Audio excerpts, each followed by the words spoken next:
एक राजा की 3 रानियां। राजा धर्मवीर की 3 रानियां थीं। सबसे बड़ी रानी सत्यवती बहुत ही बहादुर थी। मंझली रानी रुक्मणी बहुत होशियार थी और सबसे छोटी रानी काजल बहुत ही सुंदर थी। धर्मवीर उन तीनों के गुणों से प्रभावित था और तीनों को एक बराबर प्यार करता था। परंतु छोटी रानी काजल चाहती थी कि राजा सिर्फ उससे ही प्रेम करे, जिसके लिए वो कुछ भी करने को तैयार थी।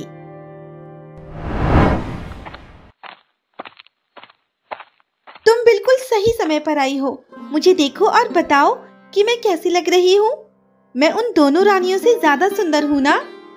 छोटी रानी जी, आपकी सुंदरता के आगे बड़ी रानी और मछली रानी कहीं नहीं दिखती। और ये हार तो आपकी सुंदरता को और भी बढ़ा रहा है। इससे आपकी सुंदरता में 4 चांद लग गए हैं। वो तो होना ही था।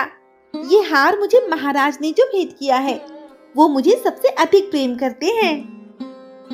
मुझे तो लगता है कि राजा आपसे अधिक प्रेम मछली रानी से करते हैं। तुम ऐसा कैसे कह सकती हो कि राजा मुझसे कम प्रेम करते हैं? रानी जी, मैं अभी अभी मछली रानी के कमरे से आ रही हूँ। राजा जी उनके साथ शतरंज खेल रहे हैं। इसका मतलब है उन्हें मछली रानी से अधिक प्रेम है और उन्हें उनके साथ रहना ज्यादा अच्छा लगता है। काजल धर्मवीर को रिझाने के लिए पूरा दिन सजती संवरती रहती थी और दासी ये बात जानती थी कि काजल दोनों रानियों से चिढ़ती है, इसीलिए वो उन्हें उन दोनों के खिलाफ भड़काती थी। बड़ी रानी जी, आप यहाँ सैनिक के साथ तलवारबाजी का अभ्यास करती रह जाओगी और राजा जी अपना सारा प्रेम मछली रानी और छोटी रानी पर लुटा देंगे। उन्हें तो आपका ख्याल भी नहीं है। तो क्या हुआ, वो दोनों भी तो मेरी ही तरह महाराज की पत्नियां हैं। उन दोनों की ही तरह वो मेरा भी ख्याल रखते हैं। तुम जाओ यहाँ से, मुझे अभ्यास करने दो। राजा जी ने छोटी रानी को हार दिया है और मछली रानी के साथ उनके कक्ष में शतरंज खेल रहे हैं, लेकिन उन्होंने आपको कुछ भी नहीं दिया। उन्हें तो आपकी चिंता ही नहीं है। मैंने कहा ना, तुम जाओ यहाँ से, मुझे परेशान मत करो। काजल की तरह ही दासी रुक्मणी और सत्यवती को भी भड़काती थी, लेकिन वे दोनों उसकी बातों पर ध्यान नहीं देते थे। आज तुम हमसे नहीं जीत सकती रुक्मणी, आज हम तुम्हें हरा देंगे। ऐसा कभी नहीं हो सकता महाराज। शतरंज में मुझे कोई नहीं हरा सकता। ये हुई शय और मात। लेकिन ये तुमने कैसे किया? हमने तो तुम्हें फंसा दिया था। हमारे तो कुछ समझ में नहीं आ रहा। ये सब मेरे दिमाग का खेल है महाराज। आप तो जानते ही हैं कि इस पूरे राज्य में मुझसे ज्यादा होशियार और कोई भी नहीं है। तुम ठीक कह रही हो रुक्मणी, तुम सचमुच बहुत होशियार हो, इसीलिए तो हम तुमसे इतना अधिक प्रेम करते हैं। आपके कहने का मतलब है कि अगर मैं होशियार नहीं होती तो आप मुझसे प्रेम नहीं करते? हमारे कहने का वो मतलब नहीं था रुक्मणी। मैं सब समझती हूँ महाराज। आप सिर्फ बड़ी रानी और मछली रानी से ही प्रेम करते हैं, मुझसे प्रेम नहीं करते। रुक्मणी ने तो हमें अपनी बातों से फंसा दिया। अब हम क्या करें? क्या सोच रहे हैं महाराज? मेरी बात का उत्तर दीजिए। आप किस रानी से सबसे अधिक प्रेम करते हैं? हाँ हाँ, उत्तर दीजिए महाराज। आप किस रानी से सबसे अधिक प्रेम करते हैं? मैंने सुना है कि आपने काजल को हार भेंट किया है और यहाँ रुक्मणी के साथ समय बिता रहे हैं, लेकिन मुझे कुछ भी नहीं दिया। क्या महाराज ने काजल को हार दिया? मुझे तो इस बात की जानकारी भी नहीं थी। अरे वाह, महाराज ने सिर्फ मुझे हार भेंट किया है। इसका मतलब है कि वो हम तीनों में सबसे अधिक प्रेम मुझसे करते हैं। वो तो करेंगे ही। तुम हम तीनों में सबसे सुंदर जो हो, है ना महाराज? हम तुम तीनों से एक बराबर प्रेम करते हैं, ना किसी से कम और ना किसी से ज्यादा।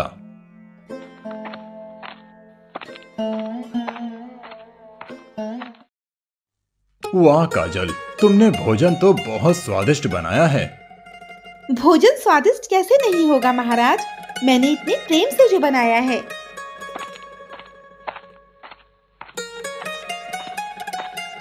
महाराज, मैंने बड़े प्रेम से खीर बनाई है, खाकर देखिए, खीर भी बहुत स्वादिष्ट है।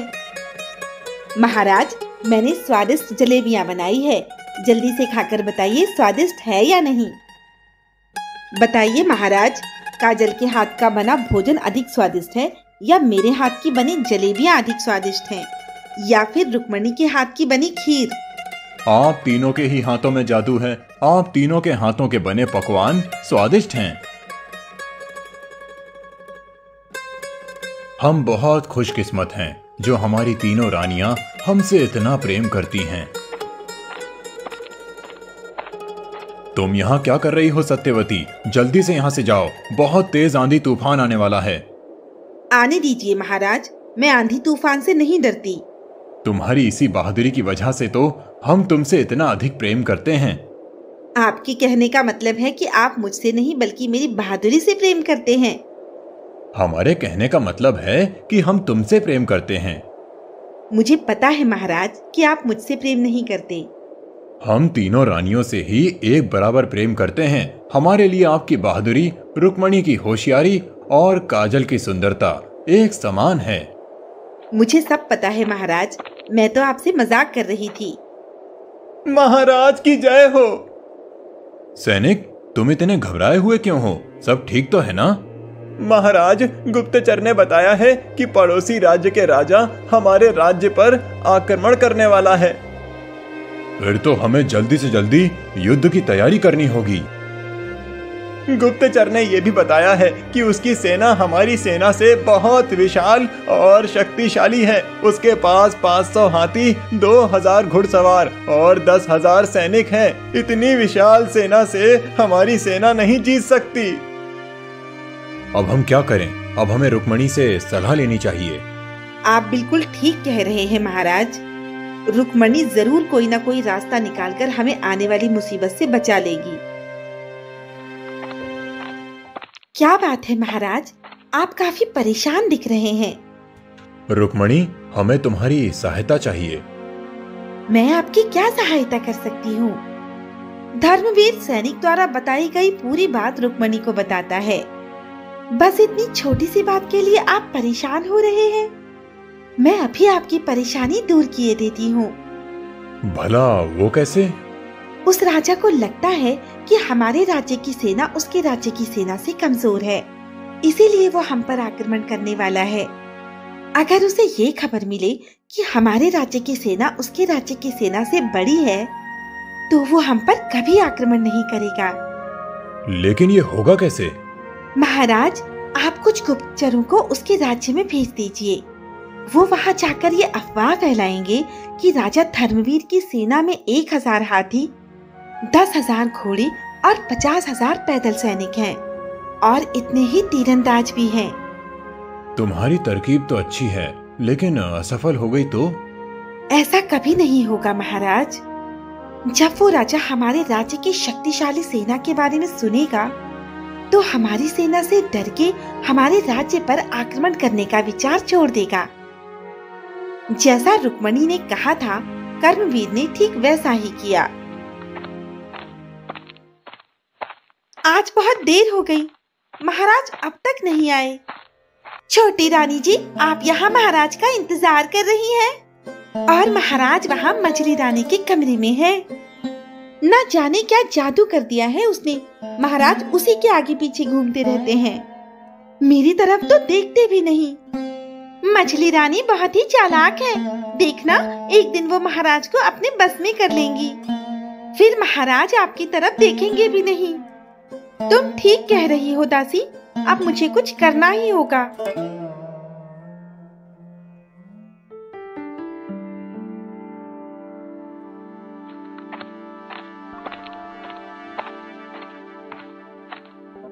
महाराज की जय हो। आपने जैसा कहा था, हमारे गुप्तचरों ने ठीक वैसा ही किया, और उनकी बातों में आकर हमारे पड़ोसी राज्य के राजा ने हम पर आक्रमण करने का फैसला बदल लिया है। अब वो आक्रमण नहीं करेगा। तुम्हारी तरकीब काम आ गई रुक्मणी। अब हमारा राज्य सुरक्षित है। हमारे राज्य में तुमसे होशियार कोई भी नहीं है, लेकिन अब हमें आने वाले खतरे के लिए तैयार रहना होगा। आप बिल्कुल सही कह रहे हैं महाराज। सत्यवती युद्ध कला में माहिर है और रुक्मणी को राजनीति और कूटनीति आती है। इसीलिए हम सत्यवती के साथ मिलकर अपने सैनिकों को युद्ध कला में और अधिक माहिर करेंगे और रुक्मणी के साथ मिलकर राजनीति और कूटनीति रणनीतियाँ बनाएंगे। और मैं क्या करूँगी महाराज? आप हमारे लिए स्वादिष्ट भोजन पकाना। नहीं महाराज, मैं भी आपके साथ ही रहूंगी। बिल्कुल नहीं, जैसा हमने कहा है आप वैसा ही करेंगी। काजल गुस्सा होकर वहां से चली जाती है। कर्मवीर रुक्मणी के साथ मिलकर आने वाली किसी भी मुसीबत से निपटने की रणनीति बनाने लगता है और सत्यवती सैनिकों को तलवारबाजी सिखाने लगती है।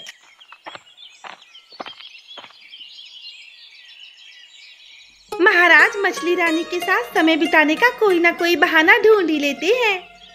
मुझे मालूम है वो सबसे ज्यादा प्रेम उन्हीं से करते हैं। ये तुम क्या बोल रही हो? कुछ नहीं महारानी।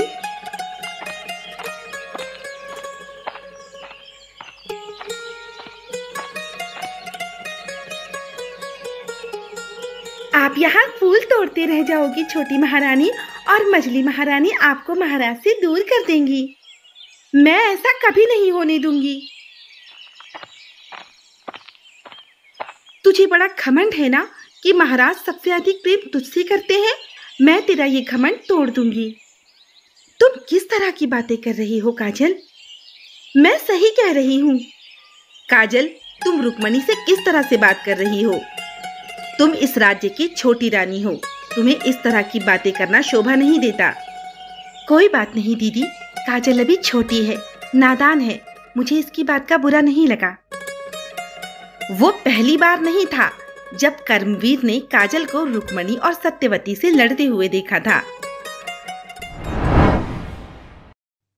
क्या बात है महाराज, आप बहुत परेशान दिख रहे हैं। मंत्री जी, हम अपनी रानियों के कारण बहुत परेशान हैं। भला रानियों के कारण आपको क्या परेशानी हो सकती है? वो तीनों ही आपसे इतना अधिक प्रेम करती हैं। उनका प्रेम ही तो हमारी परेशानी का कारण है। मैं आपकी बात नहीं समझा महाराज। भला उनका प्रेम आपकी परेशानी का कारण कैसे हो सकता है? सत्यवती, रुक्मणी और काजल तीनों ही हमसे प्रेम करती हैं, लेकिन काजल ऐसा सोचती है कि हम सिर्फ उससे ही प्रेम करें, हम सिर्फ उसके साथ ही रहें। हम जब भी रुक्मणी के साथ समय बिताते हैं तो उसे बुरा लगता है और वो फिर उससे झगड़ा करती है। हम चाहते हैं कि वो तीनों एक साथ प्रेम से रहें। काजल रुक्मणी और सत्यवती का सम्मान करने लगे। एक तरकीब है महाराज, जिससे वो छोटी रानी दोनों रानियों का सम्मान करने लगेंगी और एक साथ प्रेम से रहने लगेंगी। जल्दी से बताओ मंत्री जी, वो तरकीब क्या है? हाँ, यही एक तरीका है काजल के मन में रुक्मणी और सत्यवती के प्रति सम्मान की भावना पैदा करने का। हम राजपाट से संन्यास लेकर एक सन्यासी की तरह वन में अपना बाकी जीवन बिताना चाहते हैं। लेकिन महाराज, आप अचानक ऐसा क्यों करना चाहते हैं? क्योंकि हमारा हृदय परिवर्तन हो गया है। महाराज, मैं आपको कहीं नहीं जाने दूंगी। मैं आपके बिना नहीं रह पाऊंगी महाराज। आप तीनों चिंता न करिए, हम आप तीनों को भी अपने साथ वन में ले चल रहे हैं। आप तीनों वहाँ हमारी सेवा करना। महाराज, आपको वन में जाना है तो जाइए, लेकिन तीनों रानियों को अपने साथ ना ले जाइए। हम फैसला कर चुके हैं मंत्री जी, हम अपनी तीनों रानियों को वन में ले जाएंगे। वो वहीं हमारे साथ रहकर हमारी सेवा करेंगी।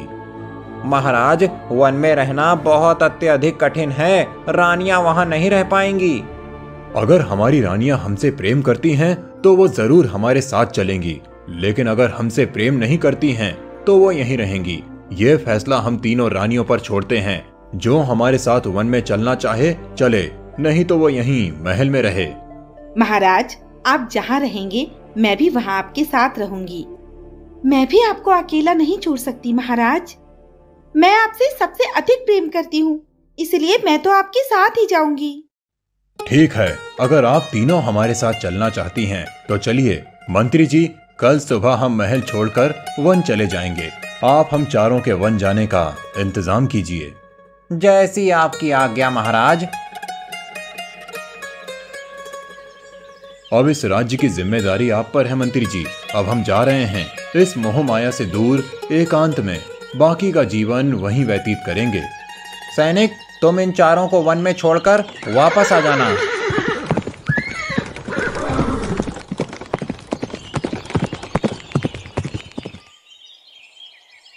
ये बहुत शांत जगह है, हम यहीं पर अपनी कुटिया बनाएंगे। आप तीनों यहाँ की साफ सफाई कीजिए, तब तक हम कुटिया बनाने के लिए लकड़ियाँ ले आते हैं। जब तक हम वापस ना आ जाएं, तब तक आप यहाँ से कहीं मत जाना। ये जंगल बहुत ही खतरनाक है, यहाँ बहुत से खतरनाक जानवर रहते हैं। न जाने महाराज ने संन्यास लेने का फैसला क्यों कर लिया, ये तो वही बता सकते हैं। मुझे यहाँ बिल्कुल भी अच्छा नहीं लग रहा। बहुत देर हो गई, महाराज अभी तक लकड़ियां लेकर नहीं आए। न जाने वो कहाँ रह गए। अब तो सूरज भी ढलने लगा है और हमारे पास उजाला करने के लिए कुछ भी नहीं है।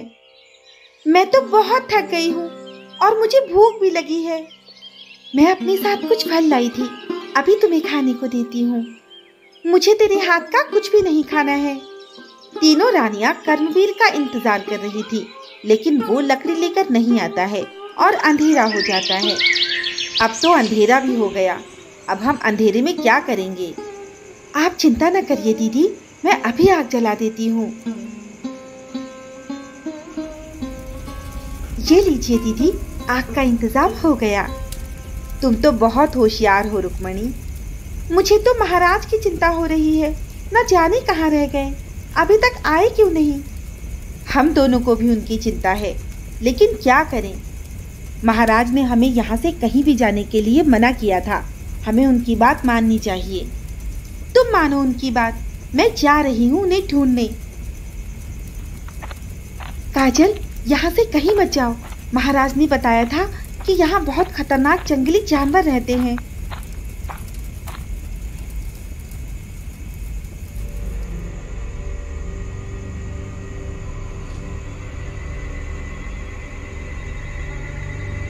काजल, तुम ठीक तो हो ना? तुम्हें चोट तो नहीं लगी? दीदी, हमेशा मैंने आपके साथ इतना बुरा बर्ताव किया, आपसे अच्छे से बात भी नहीं की, लेकिन फिर भी आप मुझे बचाने के लिए शेर के सामने कूद गई। मुझे माफ कर दो दीदी। तुम मुझसे माफी मत मांगो, मुझे तुम्हारी किसी भी बात का बुरा नहीं लगा। तुम तो मेरी छोटी बहन जैसी हो। तुम्हारे हाथ से तो खून बह रहा है। काजल को अपनी गलती का एहसास हो चुका था, जिसके लिए वो शर्मिंदा थी। काजल रुक्मणी को अपनी बड़ी बहन मानने लगी थी। काजल और सत्यवती रुक्मणी को उठाकर बरगद के पेड़ के नीचे ले जाते हैं। वहाँ तीनों रात भर कर्मवीर का इंतजार करती रहती हैं, लेकिन वो नहीं आता।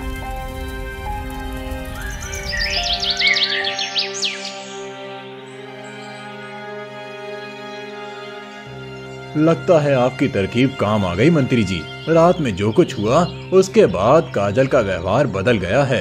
अब हमारी तीनों रानियां एक साथ हैं। अब हमें उन तीनों को सच बता देना चाहिए। नहीं महाराज, अभी थोड़ा रुकिए।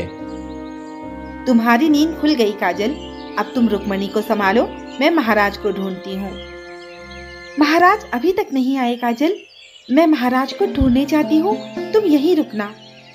नहीं दीदी, आप घायल हैं, आप यहीं रुकिए, मैं उन्हें ढूंढने जा रही हूँ। किसी को कहीं जाने की जरूरत नहीं है, हम खुद ही यहाँ आ गए हैं। महाराज, आप पूरी रात कहाँ थे और मंत्री जी आपके साथ क्या कर रहे हैं? ये सब मंत्री जी की तरकीब थी, ताकि काजल, मैं और तुम एक साथ प्रेम से रहने लगे। काजल हम दोनों से लड़ती थी ना, इसीलिए मंत्री जी ने हम तीनों को एक करने के लिए ऐसा किया। सत्यवती जब कर्मवीर को ढूंढ रही थी तो वो खुद ही उसके सामने आ गया था और उसने उससे अपनी और मंत्री जी की तरकीब के बारे में सब कुछ बता दिया था। मुझे माफ कर दो रुक्मणी, मेरी वजह से तुम घायल हो गई। आप माफी मत मांगिए महाराज, ये सब मेरी गलती है। मैं चाहती थी कि महाराज सिर्फ मुझसे प्रेम करें, इसीलिए महाराज जब सत्यवती दीदी या रुक्मणी दीदी से प्रेम करते थे तो मुझे बहुत गुस्सा आता था और गुस्से में मैं उन्हें भला बुरा कहती थी। इसमें आपकी कोई गलती नहीं है छोटी रानी। ये सब उस दासी निशा के कारण हुआ है। वो दासी नहीं बल्कि एक जासूस है जो हमारे राज्य की गुप्त खबरें हमारे दुश्मन राज्य के राजा को देती थीं और वो आपको दोनों रानियों के खिलाफ भड़काती थीं। उसके बारे में आपको कैसे पता चला मंत्री जी? संजय ने निशा को किसी से बातें करते हुए देख लिया था। वो उससे काजल, सत्यवती और रुक्मणी के झगड़े के बारे में और सैनिकों के बारे में जानकारी दे रही थी, जिस वजह से संजय को पता चल गया कि वो एक जासूस है। उसे कड़ी से कड़ी सजा दीजिए महाराज। समय आने पर हम उसे उसके किए की सजा जरूर देंगे, लेकिन उससे पहले हम वापस राजमहल चलते हैं। आप बहुत जल्दी ठीक हो जाएंगी दीदी।